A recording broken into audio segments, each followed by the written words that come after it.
Hi folks, Dave with DBSTECHTALK, and today we're going to talk about the Adv-Sound GT... Oh, no, we're not. We're going to talk about the Adv-Sound Furai, not the GT3 SuperBass, which I did a review of earlier. So the Adv-Sound Furai have the same SuperBass driver as the GT3 SuperBass, but I didn't really care for it in the GT3 SuperBass. I found them to be a little boring and lifeless, lacking energy, and the bass was just overcooked. So what makes the Furai different? The Furai are 16 ohms, 108 decibels of sensitivity, so they're fairly easy to drive. And then they have a frequency response of 10 hertz to 40 kilohertz, and they have 3 drivers. They have that SuperBass dynamic driver, and then they have 2 balanced armatures. And yeah, let's find out if they're different than their sibling. I want to thank Adv-Sound for sending these out for review. Do greatly appreciate them. And this is the first $500 IEM I have ever reviewed. So welcome to the club, Furai. They come in a different type of unboxing experience than I have had with the other Adv-Sounds. So usually they come in a rectangular box with everything that just kind of folds out in front of you, whereas the Furai has this nice square box, very nicely designed, and you pull off the lid and you are greeted by a cover that says, "Handcrafted for you, thank you for purchasing." Now I will link down below the actual unboxing video so that you can see everything that's in it. You get a little accessory box inside here, your tips, your cable, your extra filters, and cleaning cloth, and a little carrying bag, things like that. I will show you the filter tray that it comes with. So you get a filter tray that has the bass and the neutral filters on there. The silver ones are neutral, the blacks are the bass. You also get that little cleaning tool. But you can watch the video to see everything else that's included. Then you have this, and it's this nice carry-in can, aluminum. It says "Advanced" on one side, "Designed for musicians" on the other, and it just spins off. On the inside you have your IEMs along with the best cable management tool available, in my opinion. It's leather and it's magnetic, and it just clasps in place. Awesome. Love that thing from Advanced. Then you have the cable. Your cable is the same as it is on the GT3 and the GT3 SuperBass. So it's 8-core OFC copper, silver plated. You have metal, nice strain relief, goes to your split. You have more metal, couple strain reliefs, very well built. You have a chin slider slash cord management slider, whatever you want to call it. So if you want to put it behind your back or on your chin, and it actually stays in place, doesn't slide around, unlike some others that I have reviewed in the past. And then you have your IEMs that are extremely small. Bear in mind, these are 3 hybrids, or 3 driver hybrids, so the size is really impressive. Does connect via MMCX. Do prepare the cable. Does not have any markings as far as red or blue dots to tell you which is left or right. There's just really small writing on them, so you'll have to stare at them for a moment to figure out which one's left and which one's right. You do have a little bit of ADV branding on each IEM, but they are extremely small. Turn it to the side here. And from the front, you can see how minimalistically small they are. They do have a large bore. Nozzle is not extremely large, so it doesn't insert super deep, but fair enough for me. Has a nice lip on it if you want to put third-party tips. And of course, here's your filter, and it just spins off. And there's your filter. I find that for IEMs that have interchangeable filters, Advanced is the easiest and best way of changing them. It is extremely small. Comfort is not a problem with these. They just fit in your ears and disappear. I find that they are the most comfortable IEM I've ever worn to date. They're just gone in the ear. You can hardly tell that you have them in, other than it blocks out outside noise by about 60% or so on the sound. And I don't feel them in there. I mean, they're just so light, and no fatigue in the ear holes. Now you do notice them, I do notice them a little bit more when I have foam tip in. The foam tip expands a little bit more and puts a little more pressure on the ear.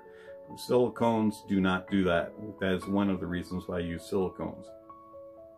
The foam tips also tend to make them a little bit thicker and warmer in the bass and mellow out the treble and the mids just a little bit, and so you lose some of that detail in the air and soundstage that we'll talk about.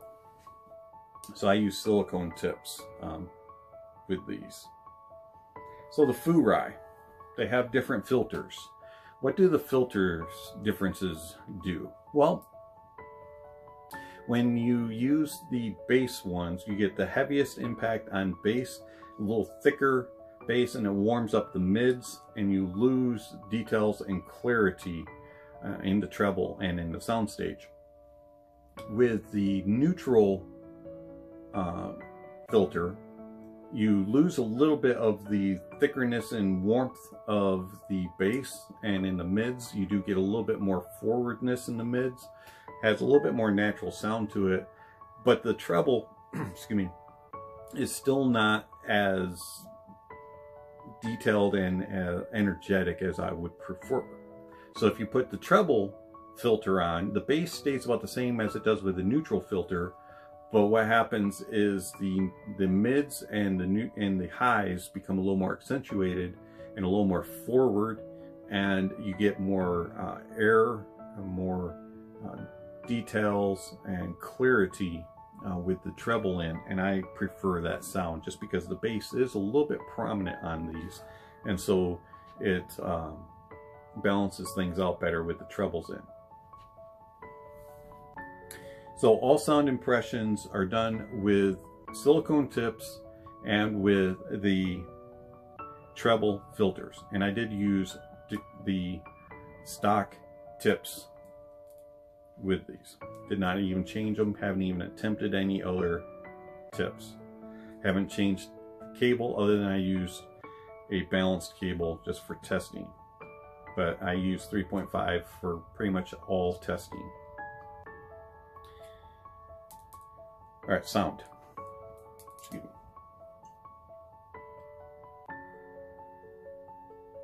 Sound. As I mentioned, the bass is a little bit accentuated on the Furai. It has a nice detail to it, very well extended, and it has a thump and a kick and very good body to it. It's not overly done like the GT3 SuperBass was just overcooked and just dominated the rest of the mix. These do not do that at all. They have very good control.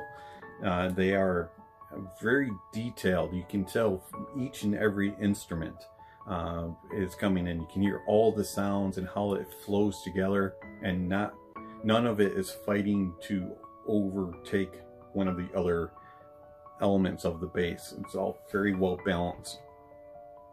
And if you add in the bass filters, you will get a thickness to it, and you will lose some of that detail.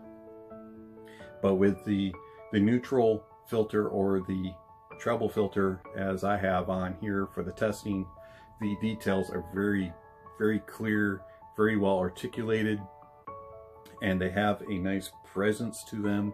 You can hear each and every instrument and each and every bang of a drum or strum on guitars, or anything that comes through on bass. Footsteps are very clear.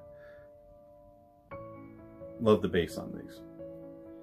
Mids do not get any bleeding from the bass to the mids. It's a very clean transition. Excuse me. If you do, again, use the bass filter, you will get a little bit warmer tone out of it, and it will kind of bleed into the mids some. But with the treble and the neutral filters, the mids are very natural, very tonally accurate, in my opinion, very well presented. They are slightly forward, and they have a nice presentation to them. The timbre is very well done and accurate and clean. The details are very present, but well done.